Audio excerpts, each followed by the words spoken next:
Hello everyone, welcome to my food vlog and I'll be doing a carbonara aka it's gonna be me.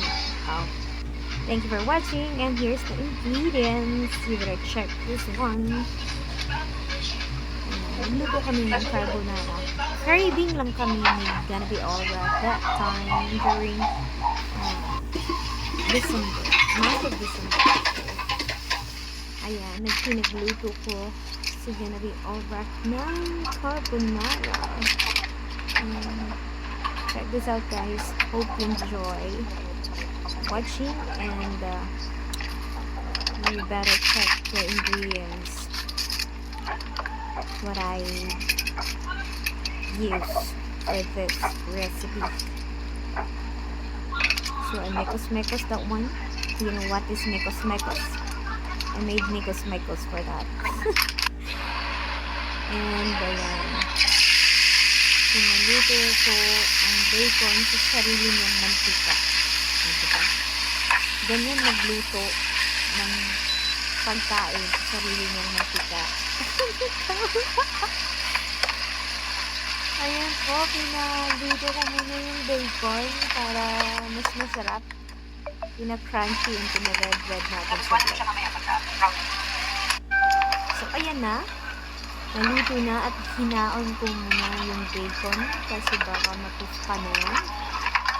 And then, habang tinatanggal ko yan, ang isusunod ko dyan is yung ham. Hindi ko itatapon yung mantika niya kasi yung mantika ng bacon, yan din ang iluluto ko sa ham. That's the ham! Virginia yan, sweet ham. So, yun yung nilalagay ko sa aking carbonara. Abangan mo yan. And then, niluto ko lang ng konting slight lang. Hindi naman masyadong toasted.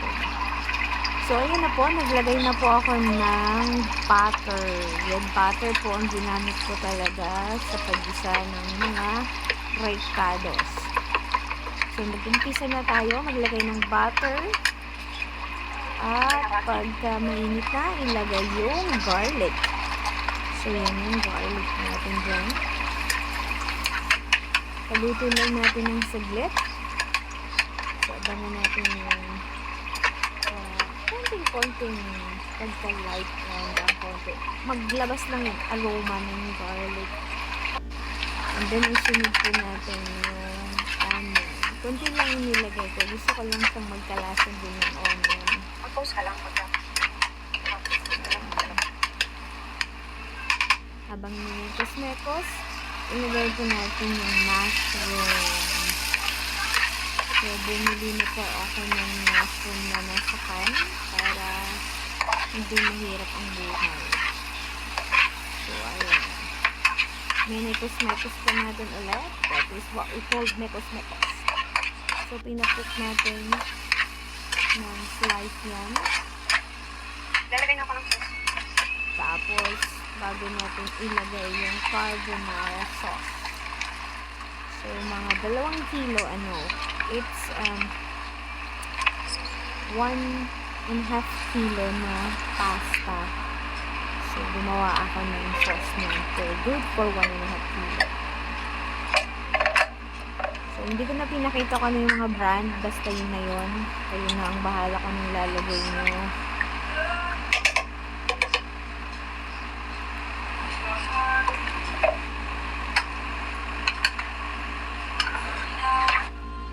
Nestle creamer and yung carbonara sauce pinaghalo natin tapos mekos nantay ko lang na kumulo yun. Nung makulo na siya, nilagay ko na yung kalahati ng bacon tsaka yung kalahati ng bacon at tsaka yung ham, tapos yung round na cheese kalahati muna nilagay ko dyan. At saka yung parmesan cheese. Nagdadun tayo ng parmesan cheese. And then, naglalagay din ako ng basil. Garlic powder. Garlic powder. garlic powder, and basil pang alis umay. Mas maganda din sa aroma yun. Maglagay kayo ng basil.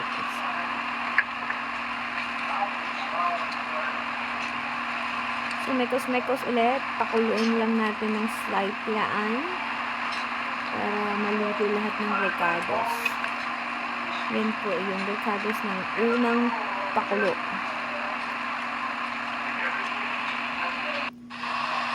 So, ayan na po. Kumukulo na yung ating sauce. So,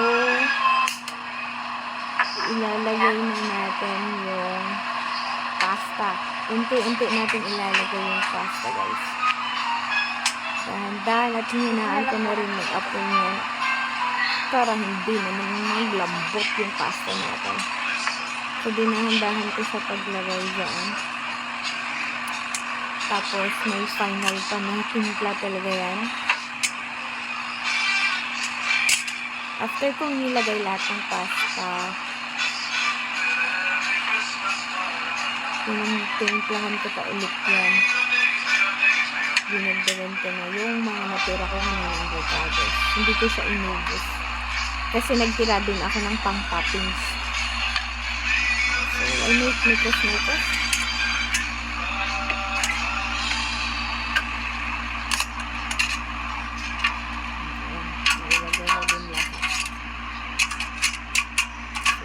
Mekos ulit natin yun. Sos. Ano lang yan, sauce? Sos ka bro.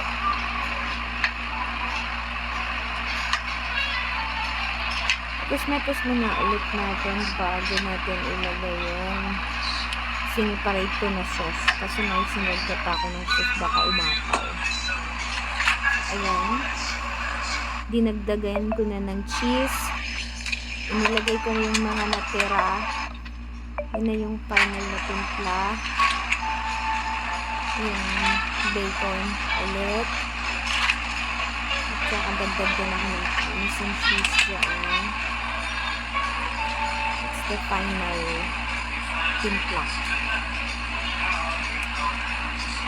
Sarap nun guys, promise. So, mekos ulit ni May Art yan. Dahil nagka-oras na po akong mag-upload. Yan, inilipat na natin sa kanyang lagayan. Para makapag-painting siya. Yan po ang ating cameraman. Ready pong mag-capture sa ating niluluto.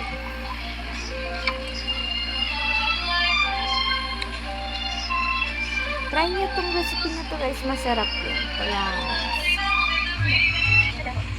yung mga ham na hindi tinipid sa ricados. Tadaan!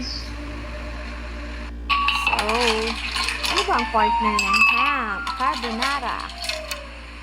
Tadaan! It's white wine with carbonara. Uy! Saan ka pa? Good luck po. Again.